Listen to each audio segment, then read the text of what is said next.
A senior NFL insider for ESPN, a man who might have a little bit more on this entire situation, Adam Schefter. Shefty, I don't know if you heard Jay Glazer here just moments ago or this past weekend or saw his tweet. He chit-chatted about the Maxx Crosby Raiders situation where they basically told him or shut him down because he wasn't healthy enough. Good to see you. Good to see you back out here. Hey, good to see you back out here. Who was that? But anyways, they basically said they shut him down because he wasn't healthy enough to play. He'd been fighting through something, obviously, the last few weeks. He got upset about it. Then we saw videos of him doing some stuff. What is kind of the Maxx Crosby, Las Vegas Raiders situation from your perspective, Shefty? Well, I think both sides could be right. I think where the Raiders are coming from is they had scans done on his knee on Tuesday. Doctors felt like his condition had worsened. He needs knee surgery at some point this offseason. They're in a spot where why would they expose him? He is a football player and wants to keep playing, of course. His drive, his energy, his attitude is what has made him so successful. So he wants to keep playing. And from their standpoint, they don't want to risk putting him out there and making it worse, especially when they're competing for the number one pick. Like, there's no reason for them to do that. So he may not like it, but it sounded like what they were doing was the right thing. And again, I think both sides in this particular case are right. They have no plans to trade him. I don't know if that'll change. I don't know if he demands anything and makes it such that they have to trade him. But right now, that's not how they're thinking. All right, we love you, Max. We love you, Max. Hell yeah. Continue to love you. Who knows what the Raiders look like in the future? If Maxx Crosby's there, we'll continue to watch him 2 to 3 times a year whenever he's playing a good team and he's on prime time. We would like to see Maxx Crosby, though, in prime time on a good team take things over. Could you imagine Maxx Crosby in a Super Bowl? Some country that only watches one game a year watches Super Bowl and goes, holy hell, what is this white doing?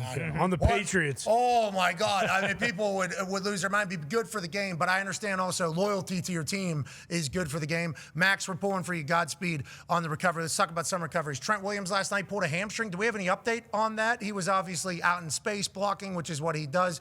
He's like greatest tackle in generation, might be greatest tackle of all time. I know there's others, Joe Thomas. I believe I'm missing the 2 names. I'm so sorry. Randall Pace, Like Munoz. there's people up there in the convo, but they're saying Trent.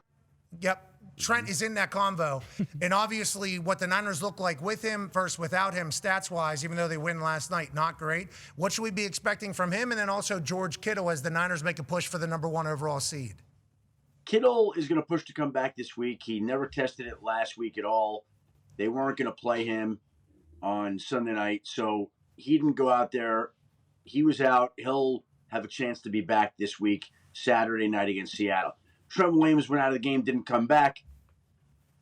Older, veteran player, tough on a hamstring. I think if you're the 49ers, you probably want to see if you can get that bye, give him 2 weeks off, and then bring him back if that's possible. Now, again, they'll see how the hamstring's feeling this week, see if he's got any chance. I think it'll be tough for him to come back on a short week with a hamstring injury that prevented him from playing. But here's the great part for the 49ers is they give him veteran rest days during the season. So the young left tackle that they brought in last night, he's kind of used to that. He's not Trent Williams. Nobody is. But at least he had gotten some reps during the season because they were giving those rest days during the practice week to Trent Williams. Okay, how about Fred Warner? Because obviously saw him very active last night. Saw him on the field, saw him talking. They reported last night that there's a chance he's back. What do we think about Fred? He's been talking about this on his podcast for the past week. John Lynch said that he's got a shot. My understanding is it is, quote unquote, a long shot for him to play again this season, but it's a great thing for him to continue to work for, strive for. And I would never put anything past that guy ever. Like, he is as impressive as they come. And if anybody can make it back, that guy certainly can. Everybody would love to see it. Again, person I spoke to told me long shot. We'll see if they can make it. They'd have to advance in the postseason. He'd have to continue to make great progress. It reminds me a little bit of Aiden Hutchinson last year in Detroit. Same type of situation where there was a lot of conversation about it. Ultimately, it didn't happen. It would have been great if it did. And I kind of feel like that's where we'll be here, although, again, with Fred Warner, anything's possible. Okay, and last one with the Niners on the injury front. Christian McCaffrey's back. Is that a thing we need to watch? What are we thinking? There's zero chance that he wouldn't be out there this week. Like, that guy, I just think he's a warrior. He's going to do whatever it takes. And it's hard to imagine him missing. He went out. He had some back spasms. I think he'll be Are they throttling it? Wow. I think so. Acupuncture or whatever. Niners yanked it. Yeah. We lost you there for a second. You said he'll be active, though, for the game in your eyes? I would be surprised if he were not out there this week. Got it. Okay, AJ, go ahead. Schefter, with this Niners team, I think some people on the outside may be a bit surprised at the success they have had this season with the injuries. Is there anyone on their staff you think that might get poached away, possibly head coaching candidates? Is Saleh going to get another chance? I think Robert Saleh is definitely going to get interviewed here in this cycle. We'll see whether or not he gets one. That certainly will be a possibility. His name has been bandied about here as a candidate. Trying to think of other guys that they would have. They have a young guy on their staff, Clay Kubiak, who eventually I think is going to be a head coach one day. Clint Kubiak's brother. I don't know that he's there yet, but eventually he may get there. They have some young GM candidates there as well. From the head coaching standpoint, Saleh would represent their best hope to get one this offseason. And then for the Seattle Seahawks, there's some Darnold stats coming out about back-to-back 13 win seasons. And obviously what McDonald's been able to do there has been very special. The Seattle Seahawks, whenever we're forecasting or projecting what they could potentially be or become, what are your thoughts, Shefty? Look, they do two things very well. They play great defense. And they've got two very talented running backs. The running game has been up and down this season, hasn't always been successful, but they ran the ball effectively yesterday. Jacques Charbonnet was ripping off runs like this against the Panthers. Kenneth Walker come in. You never know who's going to get hot on a particular day, whether it's going to be Walker or Charbonnet. Of course, Jackson Smith and Jigba is about as good as there is in the game right now. They're just a really good football team. Really good football team. And if they win on Saturday night, then they're the 1 seed. And now you got to go win in Seattle in front of the 12th man for 2 games. Like, good luck with that. Somebody might be able to do it. AJ, you won in Seattle? You won in Seattle when you were playing for Green Bay in the playoffs? Oh, you son of a bitch. I don't know if we did or not, Shefty. No, No. I don't think we did. We've won there, just not in the playoffs. It's a tough place to play in the playoffs. You're not lying right there. Well, and on that note, talk about just Seattle being tough, San Fran being tough. Seahawks 49ers will be the first regular season finale in NFL history between teams both entering on win streaks of 6 or more games. And it's for the number 1 overall seed in the NFC. We're talking about special stuff. And if the Niners are going to keep playing like how we've seen them play, and the Seahawks, I think they just held Bryce Young like 54 pass yards or something like that yesterday. I mean, you're talking about a battle of Goliaths. It's a shame that one of them has to lose, but hey, one of them's got to be the number 1 seed. Go ahead, Shefty. And the interesting thing here is, and we've talked about this, but if it's San Francisco, then San Francisco essentially will have won Saturday night and then would have to win 3 more home games to be world champions. 3 more home games. Now, again, Saturday night to me is a coin flip. Seattle's great. San Francisco's played very well. I see the odds makers have established the 49ers as 1.5 favorites, so basically it's a coin flip kind of game. But if San Francisco could find a way to prevail, the Niners would have home field advantage. They'd have to win 2 home games to play the Super Bowl at home. The odds makers see them as favorites this weekend. I wonder how many they would be favorites continuing down the playoff road at home for the San Francisco 49ers. Them being able to win in Santa Clara would obviously follow suit with the Rams in Los Angeles and Tampa in Tampa. Before that, which was COVID year, it had never been done, winning in your home stadium. But obviously, it's a massive ordeal. Let's talk about another game this weekend that has a lot of implications, especially for the kitchen that's always hot, the AFC North. Go ahead, Tone. Yeah, Shefty, Sunday Night Football, Ravens at Steelers. Lamar Jackson did not play this past weekend. Is he going to get the go for the season on the line on Sunday night? I think if you're the Baltimore Ravens, you're preparing like Tyler Huntley's going to be the starter. Wow. Last week, Lamar Jackson didn't practice at all. It was a very painful back injury, and he's missed at least 1 day of practice 7 straight weeks now. Ankle, toe, knee, shoulder, flu, whatever it may be. And so he has consistently missed practice time. Now he's coming off a back injury that was very painful for him to endure. And so he might be able to make it back. But I think they're operating under the assumption right now, okay, let's go get Tyler Huntley ready. Tyler Huntley beat the Packers Saturday night in Green Bay. He beat the Bears earlier this season. Now he's going to have to try to go win in Pittsburgh. Again, maybe Lamar does make it back. That would be the hope. But right now, I think you're preparing and operating like Tyler Huntley's going to be the starter. Okay, that's the AFC North. Win and you're in, lose and go home. Let's go to the NFC South. Bucks, Panthers. Bucks, what happened? What happened to the Bucks? They're ass. They're ass. I don't like that the Bucks are ass because it's everybody I know is playing for them. It's not like the people we don't know are playing. It's not like significant injuries to many positions. It's like they're actually getting more people healthy. Yeah, they got healthier as the season went on and seemingly got worse. Lost a bunch of games. And Schefter mentioned the odds makers that they were favorites in. So, it's a great question. What the hell happened to the Bucks? And the Panthers played like ass against the Seattle Seahawks, but are the Seahawks going to make a lot of teams play like ass? What do you think about the NFC South? Somebody's got to win it, I guess, Schefter? Well, I think Carolina's played pretty well here. Even yesterday against Seattle, they didn't win the game, but Carolina played the Seahawks pretty tough, and they've gotten better as the season's gone on, and the Buccaneers have not. The Buccaneers have gone the other way, and I don't know when this started, how this started, why this started. I have a feeling that Baker Mayfield has been playing hurt. I have a feeling that we'll hear something about that after the season, like, oh, his shoulder was, his hip. It was like he just hasn't looked right at all times. And the defense, usually the Buccaneers under Todd Bowles, they're aggressive, they're unpredictable, they make things happen. And this defense has not been that way for the past 6 or so weeks.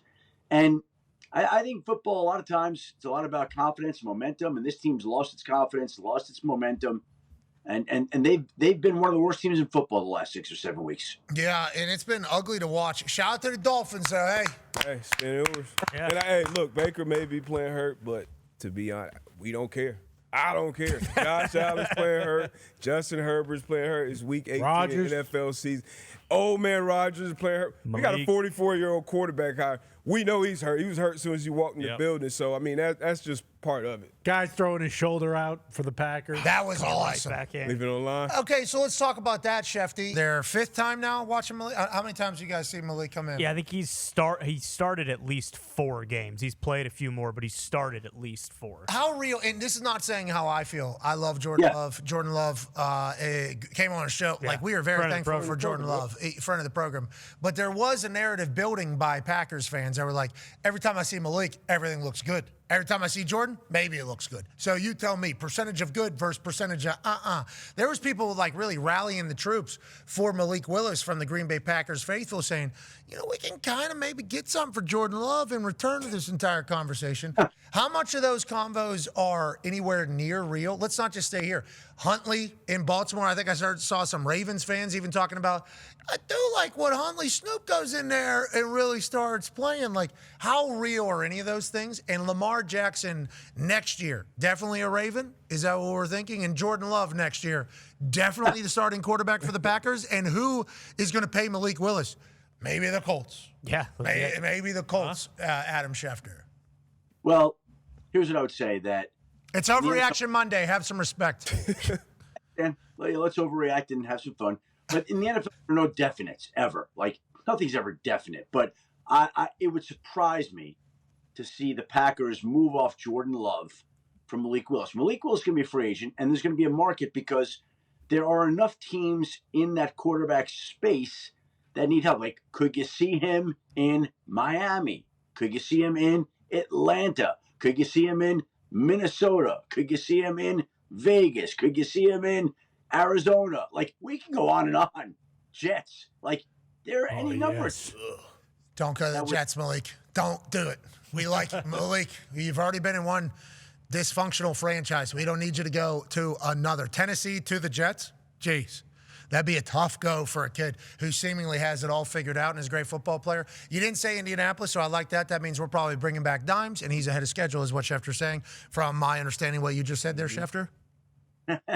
Well, I think they are banking on Daniel Jones being back, and I do think that they'll re-sign him, and I do think he'll be ready for the start of the season. And if that's the case, then the Colts don't need to sign Malik Willis. Yeah, Therefore, need to mention possibility.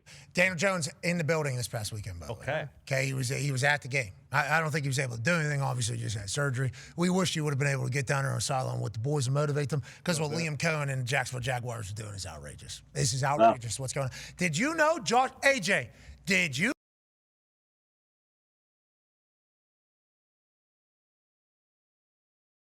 The biggest guy on the field all the time. I heard you guys talking about it in the first hour, but yeah, he's a gigantic human being, I guess, the more you look at him. It was startling. This is him walking through the tunnel. These dudes, obviously that's Cam Little, the kicker, so it's a little bit different, but he made everybody look like that.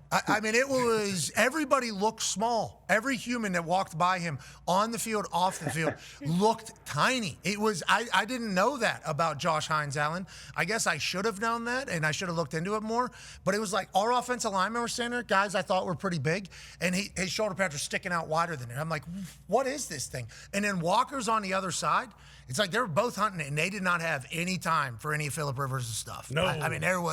There was no real heat. Jocularity. There was no jocularity. Rivers threw the ball. Yeah. Yeah, well. And he damn near killed Josh Hines out. Grabbed the dude's hand. Yeah. One of the D tackles, I think, grabbed his hand. Yeah, there was a lot. We were there. I did not expect that type of heat from the Jags, but like that. Liam clearly. Oh. That guy's 6'5", 270 right there. Okay, that guy that just got knocked down by that ball. And that's what Phil Rivers can do. You know, Phil Rivers throws a ball. It might look slow. It's got power behind it. And we didn't do the full E equals MC squared, but if somebody else is throwing that, not that big of a hit, coming out of Phil Rivers' hand, a little bit more thump to it. Yeah. A little bit more thump to it. And we obviously have respect. Okay, let's start talking a little bit broader pictures. And we don't want to talk futures immediately, because it's not a fun thing to do for teams or for franchises or for families or for guys that are potentially losing their jobs. But we're going in to the last week of the season. Go ahead, Todd. Yep. Yeah, Schefter, outside of some of the usual suspects who we've already discussed this year, who coach teams that absolutely stink and are probably going to be fired, are there any other names that are kind of starting to bubble up? Like, there's been a lot of smoke about, hey, maybe the Colts are firing both GM and head coach. I saw a lot of stuff, hey, if the Packers with their late season collapse and if they, are eliminated in the first round of the playoffs, is it possible that Matt LaFleur loses his job? You mentioned the Bucs and Todd Bowles. Like, are any of those kind of names starting to kind of bubble up to the surface, or where are we at right now with coaches on the hot seat? Well, Todd, I think we're going to get some conversation about all these guys here in the next week, and the speculation obviously will run rampant. And I think it just comes along as part of Week 18. It just comes along with this time of the year. I think when you look at it and survey the landscape, I think where it's interesting is that Sunday night game, because somebody's going to lose that game. And when somebody loses that game, we heard the Steelers fans chanting to fire Mike Tomlin earlier in the year. We've heard Ravens fans saying that there should be conversations about John Harbaugh after the season. Somebody, one of those two teams, is going to come up short. One of those fan bases is going to be unhappy. One of those owners is going to want to have some conversations about what went wrong. And so I don't know what's going to happen, and I don't know what the fallout and all these other coaches that we're talking about. But every year, there are always some things that happen. It never just goes the way that people think it will. There are some obvious names this year. We already have 2 openings. There are some teams that people have talked about. But it's always those second tier, that unexpected level of indecision coaches that we don't know how it's going to go, whether it's Baltimore or Pittsburgh or some of these places that haven't. Well, I don't think it's going to happen, Indy. But again, we don't know how the owner's not said that to me. So on that note, when you talk about Pittsburgh fans think unless Tomlin says I'm done, don't ever make a change. I think Baltimore Ravens fans think that it's gotten to that point with John Harbaugh too. So you saying that right there, saying ownership might want to have conversations. I think for Pittsburgh people, their ears perk up a little bit, saying ownership might actually do something. Didn't know that was even a feasible outcome in Pittsburgh. I think is how Yinzers feel. Yeah, I think that somebody's going to lose that game. And when they do, there are going to be conversations that occur all around the organization. What went wrong? And look, there have been questions about both coaches' futures. What's so funny? What I miss? Well, just saying somebody might lose that game. Could be a tie. They could tie. I guess they could. I'll tell you what. Tomlin or Harbaugh kicking the extra point to tie it with 10 seconds left in overtime would be epic. What happens? Do we know what happens? Steelers go because they already won the first game. Steelers would make it? I believe so. Oh, Tomlin would know that, and he would definitely kick because the they have extra 9 wins, and right now the Ravens have 8 wins. So yeah. Mm-hmm. By the way, that would be a great way for the Steelers to get into the playoffs. Need it. Oh my God, a tie to Almost the Ravens. happened. Chargers Raiders a few years ago. I remember Almost that. happened, yeah. But the decision was But made. then they called timeout and they decided to go, yeah. Oh, that would be amazing. So somebody might lose that game. I guess you're right. There's a chance both of them don't lose. There is a chance that happens. Well, I also think that both these coaches, Mike Tomlin and John Harbaugh, for all they've done, for all they've meant to their respective organizations, for all they've meant to the National Football League, they will have a big say. You mentioned owners. I didn't say owners. I think these guys will go in there and say, okay, you know what? It's been a great run. One of them may go in there and say, it's been a great run. Might be time to go try something else, whether that's TV or another job somewhere else. Like, those things are possible. They're within the realm of possibility for the wide range of outcomes after Week 18. That's right. And I will say, if you go back and listen, you did say ownership. We'll have to have some conversation. Yeah, that's what you said. I'm happy you corrected it, though. I'm happy you corrected it because that's how Yinzers and I think Baltimoreers, I don't know, what are they called? Baltimoreans.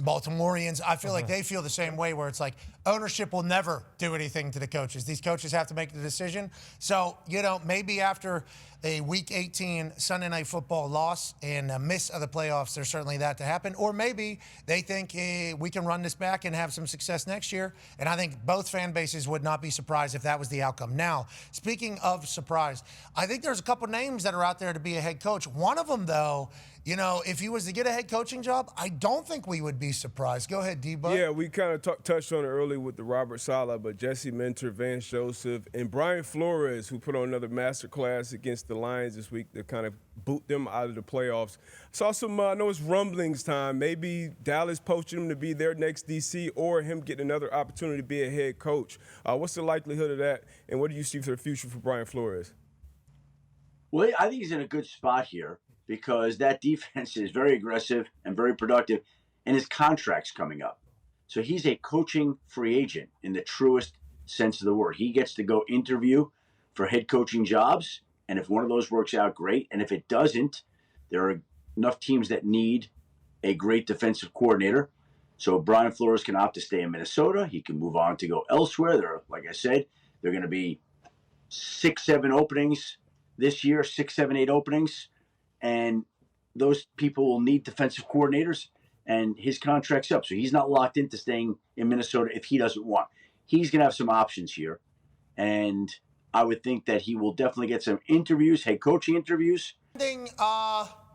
Yes. Yes, that's all happening with the league and Brian Flores? I believe that's still out there. How about league and John Gruden? Is that all still happening? I believe that's still out there, too. Because I'm so confused about the John Gruden stuff. So neither one of them would be head coaches. That's what we're assuming. No, I wouldn't say that. While litigation is going on? Really? I wouldn't. I think, look, if there's an owner that wants somebody, whether it's Brian Flores or John Gruden or somebody, whatever. I mean, I guess there aren't too many people that have litigation going on against the league. I think that's it. Yeah. If there's an owner that wants to hire one of those coaches and felt strongly enough about one of them, I think they do it. Interesting. Because Gruden's name not really being up for anything, I'm like, am I missing something? Especially when he is like very vocally like, hey, I still want to coach. And bad. hey, I still only do football all day. And then it's like Flores with what he's doing, it's like, it didn't go great in Miami, but did anything go good in Miami at the time? And then you automatically start thinking, well, I think they're both in some sort of litigation. And if we know anything about Schefter, I appreciate you saying what you're saying, but I think there's a chance that Gruden's going to be opening boxes on the internet for a little bit, or potentially getting a college gig, hopefully, or it all gets settled and figured out and he's back in the NFL. But on that note, your college got a new head coach. Go ahead, man. Yeah, Schefter, Michigan brings home Whittingham. How do you feel? I think everyone was kind of shocked when the AD refused to shake his hand, but how do you feel about the hire in general and Underwood seemingly staying as the quarterback as well? It looks like that's about as good as Michigan could have done here. He seems like a great man, great coach. And the funny thing is in early December, I had some people reach out to me about him And I remember sitting in the green room before an ESPN show and asking Alex Smith about him. And Alex raved about him to me. I passed that on to some people.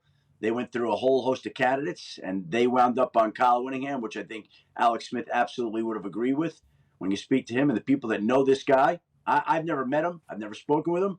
But the people that know him and have been around him speak very highly of him. And his record is the same as Michigan's going back to 2005. They've had the same winning percentage. They've had the same number of winning seats. Like, it feels like he's somebody that's going to come in and stabilize the situation and get things running in an orderly way. He knows exactly who he is, which is what I think is good for anybody hiring a coach, is the person knows who they are. Just like I said in that tweet, Campbell, too, knows exactly who he is, knows exactly what his team looks like, knows exactly what players he needs. Now they just get a massive bankroll behind him and a brand name. Not that Utah and Iowa State weren't, but we get it. Michigan and Penn State, a little bit larger. That M and that P, or the Lion, I mean, everything's big with the money they have behind them. So I'm like pumped for Whittingham and for Campbell to get a chance to experience, like, okay, if we do have all of the shit that everybody else has, what can we look like? Because it feels like, not that Utah, I'm not saying he doesn't have a great support of Utah, but at Michigan, the amount of support they're going to have financially and everything, I mean, it's a Jordan brand school. I mean, you're talking about full court press on anybody you want out there, let alone Larry Ellison potentially becoming also a donor to your entire organization. I like Whittingham. I like the style in which he coaches. I also like the fact that the guy will go down a double black diamond 80 miles an hour on skis. That's right. Okay, so This dude is a dog. I don't know if he's going to be able to find that in Michigan. Do you guys have any of those up there in Michigan, Fox? You guys got mountains? Yeah, if you go far enough north, you can find one. Where, you Canada? Is that what you're saying? No, go to Traverse City area. It's absolutely beautiful. People are going to hate that I even said that because it's a hidden gem. Okay. So dump that is what people in Michigan are saying. Don't talk about it. But this guy, I like this guy a lot. I think this is a great hire. And to your point about when the hires were made, when the firing took place, when the hirings were made, getting Campbell and getting Whittingham for these two schools, I think is a home run for both of them. I think the Big Ten got better, honestly. Yeah, and really, I mean, Michigan they're just trying to distance themselves from the Sharoni Moore era as much as possible. And this guy, I mean, he's about as good of a guy. He seems like a stand-up guy. We've met him before. Like, if he's going to do things the right way, which is kind of what Michigan needed for this new iteration. Yeah, I'm not sure if you guys saw AJ over there when we were talking about it. Guy's shaking in his boot. Ohio State's nervous. That's what it seemed like. He's the team up It's a north. great hire. Hey, I think best possible hire. When I was thinking of candidates, he didn't pop up, but I think it's an absolute slam dunk of a hire for Michigan. What would people be saying negative about it? Just he's old? Yeah. Yep. Oh, I no ties. Yeah, the big stat that That he doesn't have Michigan ties, I guess, right? That'd be good, though, right, at this time? Yeah, I remember when James Franklin got axed, he had the second most ranked losses as a head coach at Utah. So I know that was kind of what some of the Ohio State Buckeye fans were holding on to. We are big fans. Go ahead. How old is he? 66, I want to say. Okay. He's jacked. He's a young 64. Years He's young. 80 miles an hour. That's impressive. Yeah, he's a hoss. I told him, I said, skiing's out here crazy. And he goes, oh, yeah, I'll take you. Like, immediately, just like that. And I'm like, you're skiing out here? He goes, oh, yeah. And then he had his watch, I guess, keep speed. And he, showed me. It was 82 miles an hour last week. I went 82 miles an hour down double.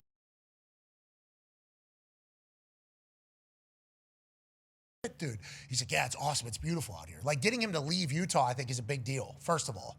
Him leaving the state, I think, is a massive ordeal. So congrats to Michigan being able to do that. And I think you guys got the right guy. And shout out to you, I guess, saying, you guys need to hire Whittingham. Alex Smith told me it's a good hire. I like Alex's brain. I like yours as well. Have a good one, Schefter. We appreciate you.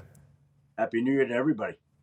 Hey, you spend New Year's Eve with us Wednesday night? We'll be on ESPN, too. Sure, absolutely. I'll be watching. I'll be unless you're inviting me on the show. Yeah, I'll come on. And if you want to, if not, then I'll just watch you guys. That's all. Yeah. I don't know if we can have you on. It would be Ohio State versus Miami, I guess. Oh, they'd be so pissed if a Michigan man was on during that game. You can't do that. Schefter coming in. I know what Whittingham would do. All right, you're the man. Ladies and gentlemen, Adam Schefter. Thank you, buddy.